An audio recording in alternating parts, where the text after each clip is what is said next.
I woke to the whisper of silk, against my skin soft. Expensive. Nothing like the scratchy thrift store sheets on my own bed. For a moment, he didn't move. My eyes were still closed, my mind hovering somewhere between sleep and a reality I didn't yet recognize. But then a cold thread of awareness slid down my spine. This wasn't my room. This wasn't my bed. This wasn't my life. My eyes snapped open. The ceiling above me was pure white, smooth and glossy, reflecting the early morning light pouring through windows so tall they seemed to reach into the sky. And they did, because beyond them stretched the entire Chicago skyline, glittering with sunrise, and impossibly far below. I bolted upright. Breath caught in my throat. 40th floor, penthouse. How the hell did I get here? The room around me was too quiet. Too beautiful. Dark mahogany furniture, marble floors, a chandelier that probably cost more than my student loans. The kind of place you only see in magazines, or in the lives of people whose names everyone knows. I lifted the sheets and immediately froze. I wasn't wearing anything. Nothing at all. My jeans. My shoes. The second-hand top I'd worn last night. They were nowhere in sight. The panic hit me all at once. Sharp and metallic. My head pounded like someone had stuffed cotton behind my eyes. My mouth was dry. A faint sweetness lingered on my tongueberry. Maybe. And something bitter underneath it. Something I didn't remember drinking. Last night, pieces came back in fragments. My friends' laughter. A crowded dance floor. The neon sign of a nightclub I'd never been inside before. And nothing else. My hands trembled as I pressed them against my temples. I needed to get out. I needed answers. I needed to. The door opened. I flinched so hard the sheet slipped. And I clutched them to my chest like a shield. A figure stepped through the steam, drifting from what had to be the bathroom. And for a second, I forgot how to breathe. He was tall, broad shoulders, narrow waist, wrapped in nothing but a white towel, slung low around his hips. Water still clung to his skin, tracing the lines of a body that looked carved from stone. Dark hair slicked back, sharp jaw, and eyes cold, golden, assessing me with a kind of calm intensity that made my pulse trip violently in my throat. I had never seen this man before, but somehow I knew exactly who he was. Dominic Hale, Billionaire club honneur, philanthropist by day, rumoured crime lord by night. The kind of man people whispered about, but never approached. And he was standing in front of me, half naked, like it was the most normal thing in the world. "You're awake," he said, voice low and smooth. The kind of voice that wrapped around a person and didn't let go. He didn't look surprised. If anything, he looked satisfied, as if he'd been expecting this moment. My throat tightened. Where am I? What happened? Where are my clothes? He walked toward a dresser with unhurried confidence, opening drawers, as if this were his morning routine, and I was simply part of the scenery. "You're in my penthouse," he said, "and your clothes are being cleaned." Cleaned. My voice cracked. Why would they need to be cleaned? Why am I here? He paused, just long enough to look at me over his shoulder. Those eyes, God. Those eyes held a hint of something dangerous. Something I couldn't name. "You were in my nightclub last night," he said. "You had too much to drink. You were in no condition to get home on your own." "That's not I didn't." I swallowed hard. None of this made sense. Did we? I couldn't finish the sentence. No. The answer was sharp and immediate. "I don't touch women who can't consent." "And you passed out before I could even ask your name." Relief flooded me so quickly, it made me dizzy. But the fear didn't fade. If he hadn't brought me here for that, then why I forced myself to speak? Why didn't you just call an Uber? Or my friends? Your friends left, he replied, turning back to the dresser. All of them. The moment you lost consciousness, the words hit me like a slap.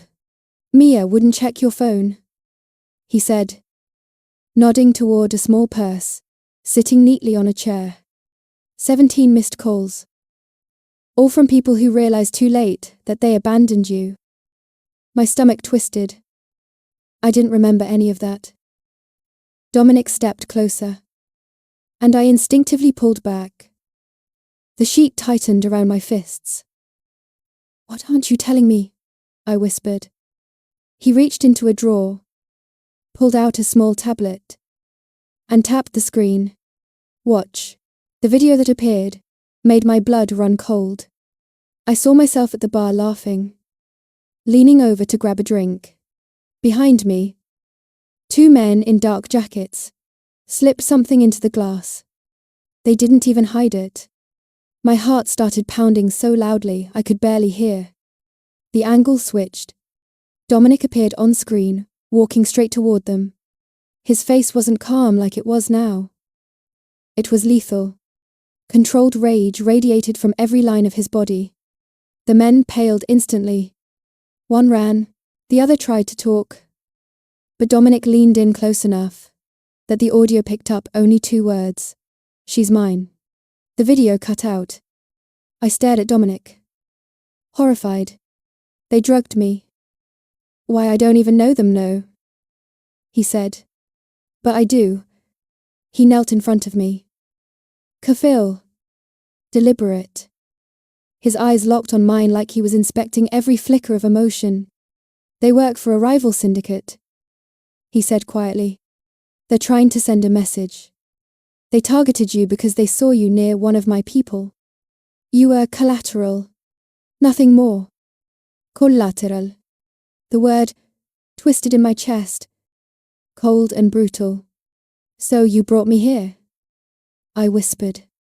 Yes. Why not leave me at a hospital? Or the police? His jaw tightened. Because the moment those men realized you were connected to me, even by accident, your life became leverage. They won't stop because you walk out the door. I shook my head. No. This is insane. I'm nobody. His eyes darkened. Not to them. And not to me. He stood. And suddenly the room felt too small. His presence too large. You're safe here, he said. And until I eliminate the threat, you're staying. My body went rigid. You can't keep me here. I can, he said softly, almost gently. And I will. The air thickened between us, heavy with fear, and something else, something I didn't want to name. He turned to leave, but paused at the doorway, hands slipping into the pockets of the charcoal trousers he'd just pulled on. His voice, when it came, was lower, intimate, dangerous. Lana. I looked up despite myself. You stay here, he said. Whether you like it or not, you're mine to protect now. A chill rippled across my skin. He didn't raise his voice. He didn't threaten me. But somehow, the promise in those words felt more binding than chains. And as the door closed behind him, I realized something terrifying. I wasn't sure if the fear gripping my heart came from being trapped in a stranger's penthouse, or from the part of me that didn't want to run. Life inside Dominic Hale's penthouse felt less like being held captive, and more like being suspended in a world I was never meant to touch. A world made of glass and marble, wealth and silence, secrets and shadows. After hours locked in my room, replaying the footage he'd shown me, I finally ventured out. I told myself I wanted to explore, really. I just wanted proof that the walls around me weren't alive. Closing in, the penthouse was enormous, big enough that my footsteps seemed swallowed by the space. I found a library first. Tucked behind sliding glass doors, 2 floors of books climbed toward a skylight. Sunlight spilling over shelves, filled with leather-bound editions and architectural encyclopedias. I traced my fingers along the spine of one at random. And for a brief, delicate moment, I felt normal again, but the feeling didn't last. I sensed eyes on me, heavy, watchful. I turned. Dominic stood in the doorway. Silent. Hands in his pockets. Gaze fixed on me like I was a puzzle. He couldn't stop studying. His presence didn't need words. It wrapped around the room in a way that made the air thicken. "You don't have to lurk," I said, trying to sound braver than I felt. "I'm not lurking," he replied. "I'm observing. Observing what you..." A faint tilt of his head. "Making sure you're adjusting to being kidnapped." His lips curved. "Not kita smile. To being kept safe." I scoffed and pushed past him. But even brushing his shoulder sent a strange heat spiraling through me. I escaped to the hallway and wandered until I found myself outside, on the rooftop terrace. The view was breathtaking. Chicago stretched endlessly below. Cold air stinging my cheeks. The pool steaming gently in the autumn chill. I wrapped my arms around myself, trying to pretend I didn't feel him somewhere behind me again. Watching. He didn't speak this time. He didn't need to. His eyes were enough steady. Intense. Unblinking. Dominic Hale didn't look at me like a man studying a guest. He looked at me like something that mattered. Something he was already claiming. Even without permission. I couldn't take it. I walked briskly toward the elevator. Heart pounding. If I could reach the lobby just once, I could run. I could disappear. But as soon as the elevator doors opened, a tall man in a tailored suit stepped out. He blocked my path gently but firmly. "Miss Reyes," he said. Polite, but unyielding. "Mr. Hale asked that we keep you on this floor." My chest tightened. "I'm not a prisoner." A beat of silence. "No," he said softly. "You're protected." I tried to shove past him, but he didn't budge. Another guard approached from behind. They weren't aggressive, just immovable. Then the elevator behind them chimed. Dominic stepped out. He didn't shout. He didn't need to. His presence alone pulled every ounce of air out of the hallway. "Going somewhere?" he asked. "Yes." I snapped. "Away from here." He dismissed the guards with a flick of his hand. When they were gone, he stepped closer. Too close. "You don't understand the danger you're in," he said. Voice low. "You don't get to decide that for me." His eyes hardened, not in anger, but in something sharper. Fear. "Not of me. For me. You think I'm doing this because I enjoy keeping you trapped," he said. "I'm doing this because the moment you left my sight, those men would finish what they started. You can't know that." He leaned in, his voice barely a whisper. "I can. And I do." Something electric stretched between us. Anger. Fear. Confusion. Attraction all twisted together until I didn't know where one ended and the other began. For a second, I thought he might kiss me, just to shut me up. But he didn't. He stepped back. Jaw tight. "If you try to run again, I will lock this entire floor down. Don't make me do that." I hated how my skin heated at his words. I hated how a tiny, unwelcome part of me felt safe. And that scared me more than anything. Later that afternoon, I found him in a room unlike anything else in the penthouse. Smaller. Quieter. Warmer. A study filled with drafting tables and sketches, pinned neatly across the walls. Bridges. Towers. Houses. Entire cities, drawn with meticulous lines and shadows. "You're an architect," I said before I could stop myself. He didn't turn. I was supposed to be. I moved closer, unable to hide my wonder. The drawings were breathtaking, detailed and full of soul, not the work of someone playing around. The work of someone who loved creating. What happened? I asked softly. He rested his hands on the edge of the table. My family happened. Obligation happened. He glanced at me then. Eyes softer than I'd ever seen them. Life doesn't always allow you to choose what you want. My heart tightened. This man, this powerful, dangerous man had dreams. I never would have guessed. A life he'd buried long before I walked into that club. You're talented, I said. Really talented. A flicker of emotion crossed his face. Gratitude. Maybe. Or something deeper. You're the first person I've ever brought into this room, he murmured. The meaning hung between us. Heavy and intimate. For a moment, the world outside didn't exist. It was just him and me, and the quiet understanding that something inside him was shifting, and something inside me was answering. The spell broke with a knock at the door. Dominic's expression sharpened instantly. What his second in command stepped inside. Face grim. It's the Fulton warehouse. Sire. Cold dread washed over Dominic's features. How bad? 2 men down. Shipment gone. My stomach twisted. This wasn't just business. This was war. Dominic straightened. Every trace of vulnerability vanishing. Who ordered it? We're not sure. But the man hesitated. They knew about the girl. My breath hitched. Dominic's head snapped toward me. Jaw clenching. Someone inside my organization is feeding information to Caruso. He said.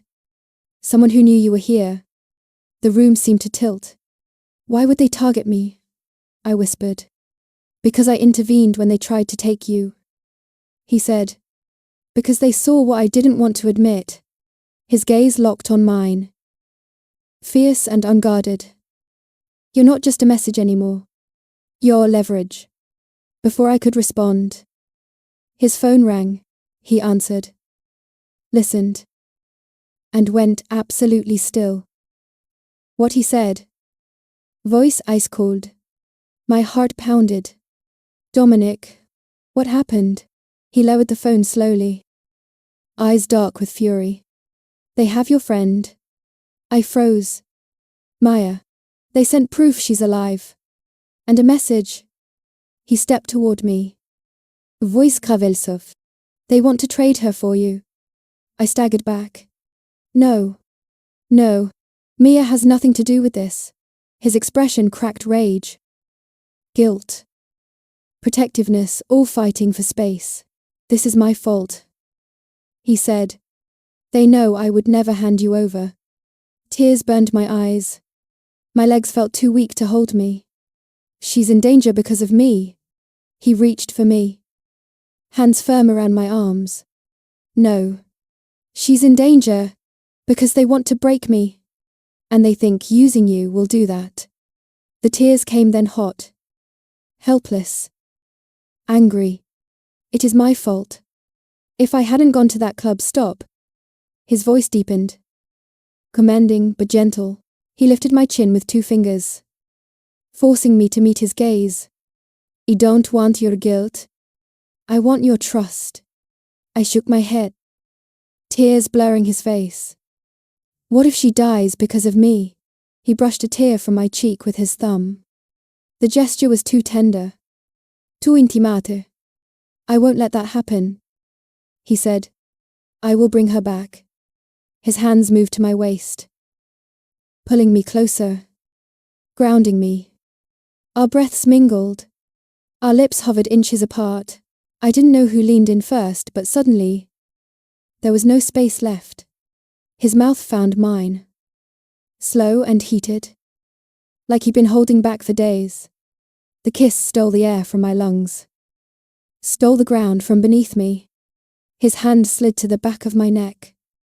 Guiding me deeper. Closer. Until the world itself vanished. Then he pulled away not far. Just enough to breathe. His forehead rested against mine. I won't touch you when you're scared, he whispered, but I swear. One day, you'll beg me to. A shiver ripped through me. He stepped back reluctantly, as if tearing himself away. I have to go. Terror surged. Dominic. He cupped my face again. Just briefly. I need you to say it. What? Tell me to come back. He swallowed hard. My voice came out a trembling whisper. Please, come back alive. His eyes softened in a way I'd never seen. For you, his lips brushed my forehead. Always. Then he turned and strode out of the room. His men falling in behind him. And I stood there. Alone. Heart racing. Terrified of one thing above all. What if the man I should fear most was the only one I didn't want to lose? Mia was alive. The words on the screen didn't feel real at first. They glowed in the dark like something out of a dream.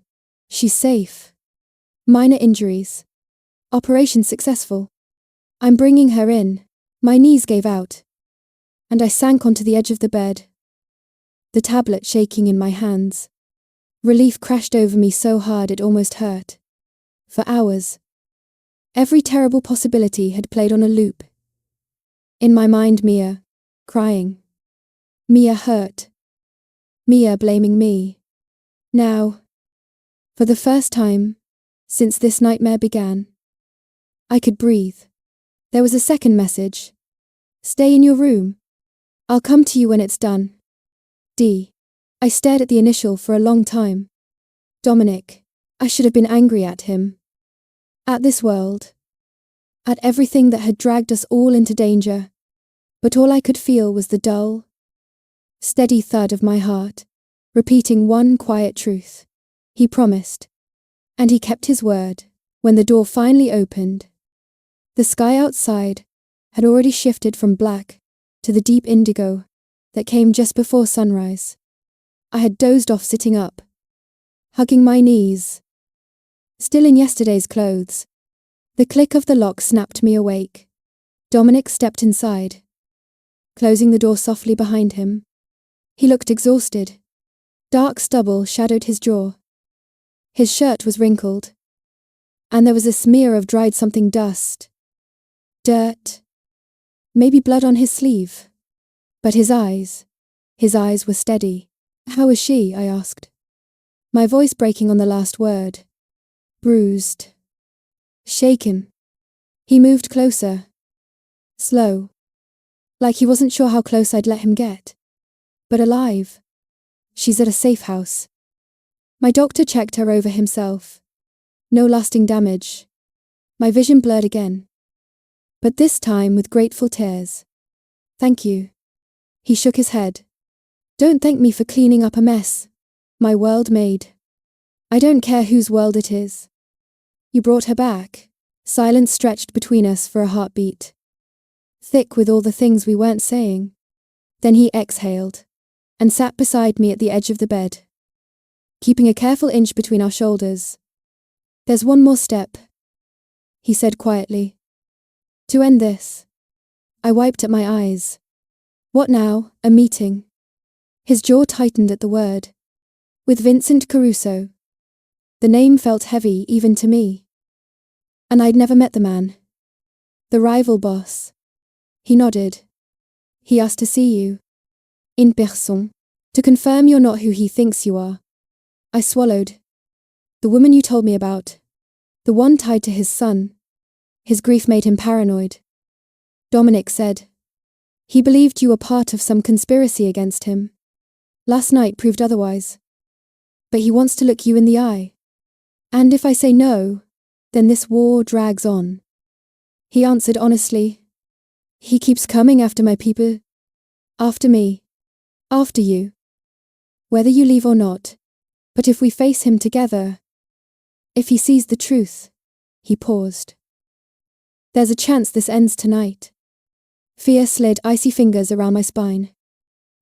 You want me to sit across from a mafia boss, who ordered my best friend kidnapped? No. Dominic said, And for once the word was gentle instead of sharp. I want you to choose whether you're willing to help me stop him. You've had enough taken out of your hands already. His gaze lingered on my face.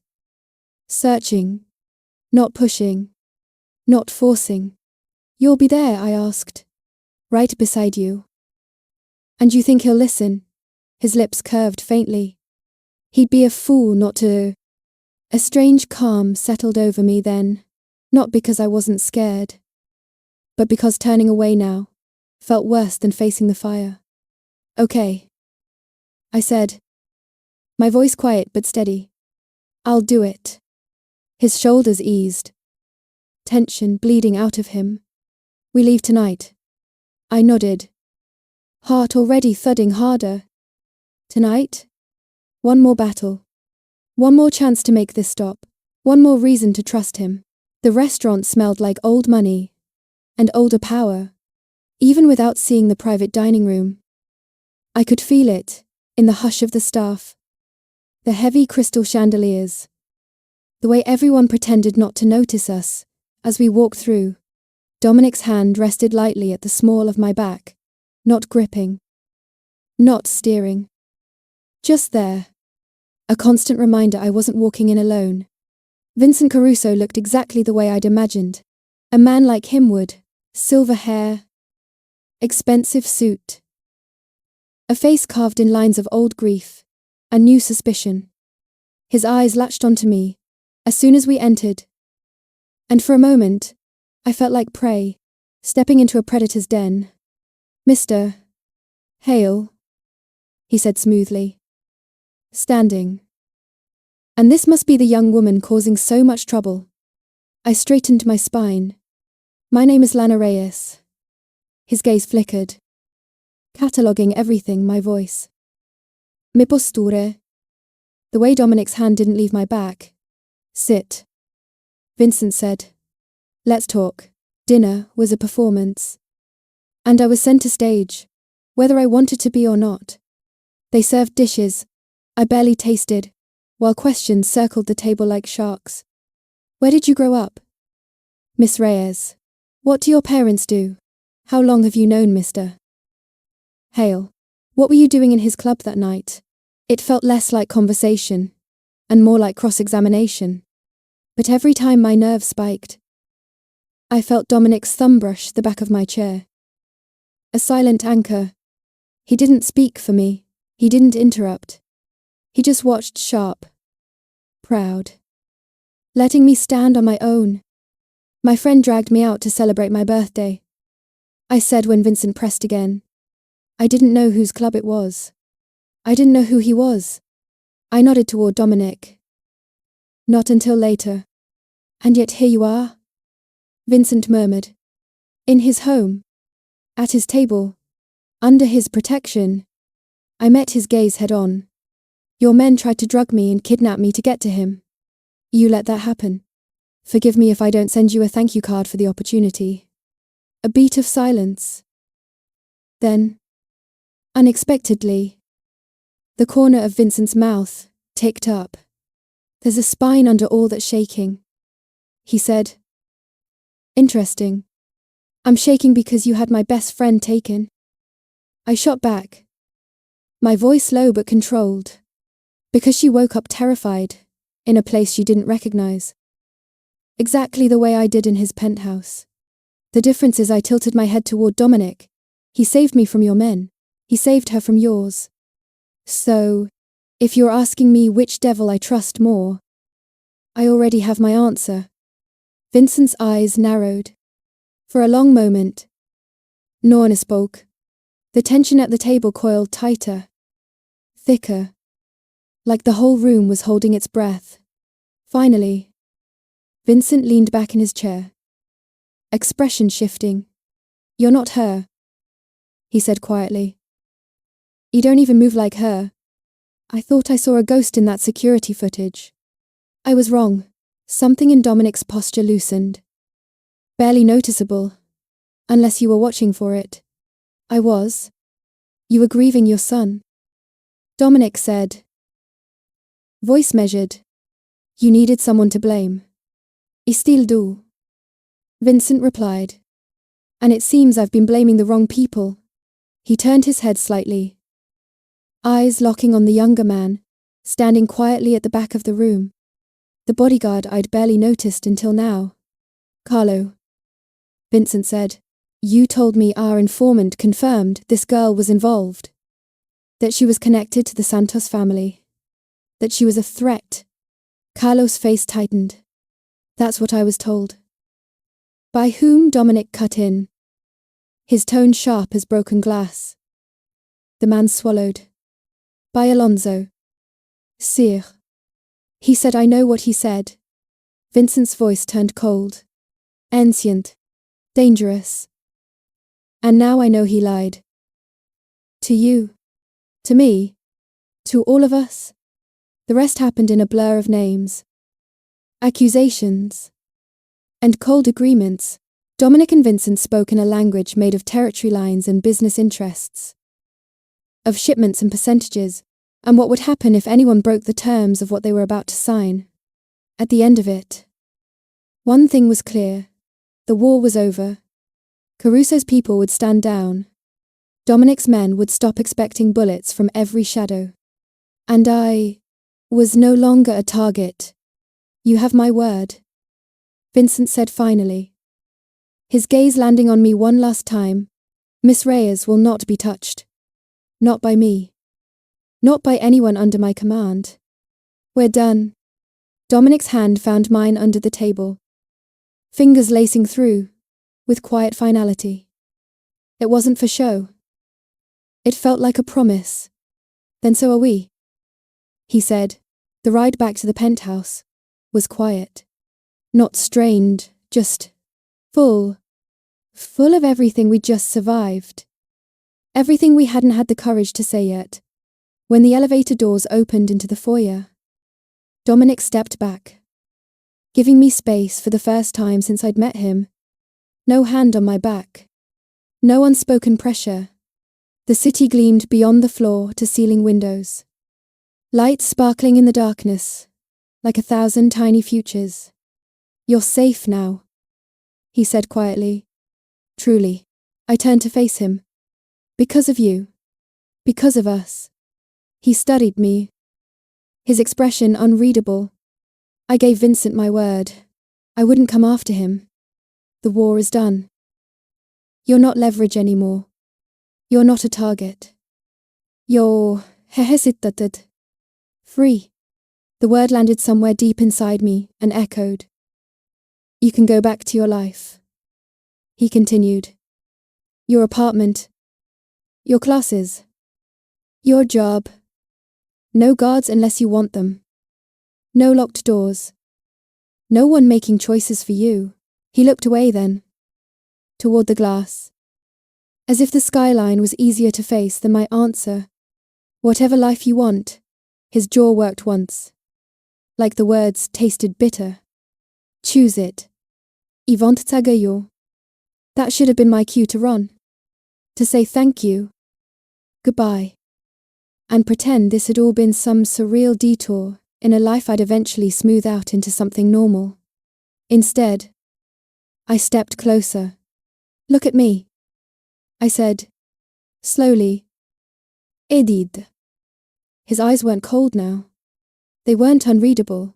They were raw. The guarded, untouchable Dominic Hale was gone. And in his place was a man bracing himself to lose something he never meant to care about. My heart felt like it was trying to break out of my chest. You're really letting me choose yes. And if I choose to walk away? His throat worked. Then I set up security. And I pretend I don't check the cameras every night to make sure you're still breathing.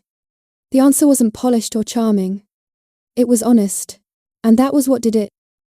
My voice trembled. But the words came out stronger than I felt. Then I choose you. Dominic. For a moment. He didn't move.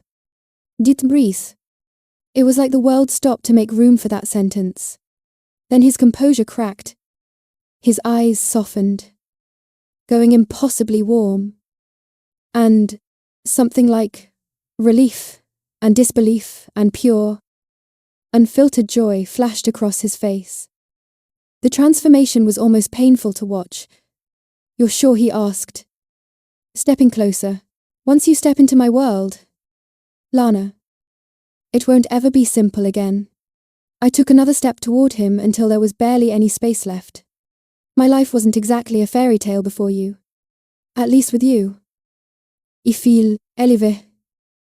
His hand rose, fingers brushing my cheek like he still didn't quite believe I was real. "You have no idea what you're taking on." "Maybe not," I agreed. "But I know what I'm taking on without you. And that's something I'm suddenly not sure I want." His laugh was soft and a little broken, like he hadn't used that particular sound in a very long time. Then he pulled me into him, one arm wrapping around my waist, the other cradling the back of my head as his mouth found mine. The kiss this time wasn't hesitant or interrupted. It was inevitable, deep, claiming. I melted into it. Into him. My fingers curling in his shirt, like I might fall without him to hold on to. When we finally broke apart, our breaths mingling, he rested his forehead against mine. "I should have let you go the night I saved you," he murmured. I told myself that 1,000 times. "And why didn't you?" I whispered. His eyes burned into mine. "Because losing you is the one thing I can't do." The answer stole whatever was left of my doubt. "Then don't," I said. Something shifted decisively in his gaze. A quiet acceptance of the choice we were both making, without another word. He lifted me into his arms, as if I weighed nothing, and carried me down the hallway past the spaces I'd grown used to, toward the private wing that had always been off limits. His world. His sanctuary. Now, ours. In the soft, golden light of his bedroom. The walls no longer felt like they were closing in. They felt like they were keeping the rest of the world out. He set me down gently, his thumb brushing my lower lip, like he was memorizing the shape of it. "I don't know how to be gentle with the things I care about," he admitted, "but I'll spend the rest of my life trying. If you let me." My chest ached in the best possible way. "You're doing fine so far?" His smile then was small, real, and only for me. Later, as we lay tangled in his sheets, my head resting over his heart, the city stretched out like a sea of stars outside the glass. His arm was wrapped around me, like he had no intention of ever letting go. "You're quiet," he said softly. "What are you thinking?" I listened to the steady beat beneath my ear, the rhythm that had somehow become my favorite sound. That on my 25th birthday, I woke up in the bed of the most dangerous man in Chicago. He huffed a low breath that might have been a laugh.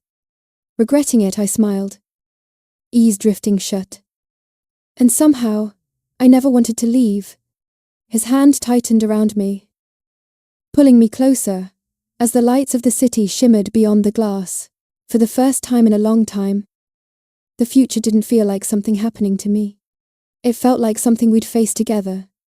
Danger, chaos, power, love, all of it. And I wouldn't have it any other way. If you loved this story, don't leave just yet.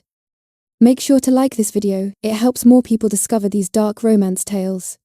And if you want to follow Lana and Dominic into more danger, more passion, and more beautifully twisted love stories, don't forget to subscribe, hit the notification bell so you never miss a new episode. Share this video with someone who loves billionaire bad boys, forbidden attraction, and mafia romance as much as you do. And tell me in the comments, should I continue their story? Do you want a part 2 or another dark, addictive romance? Next, your comments help shape what comes next, and I always read every single one.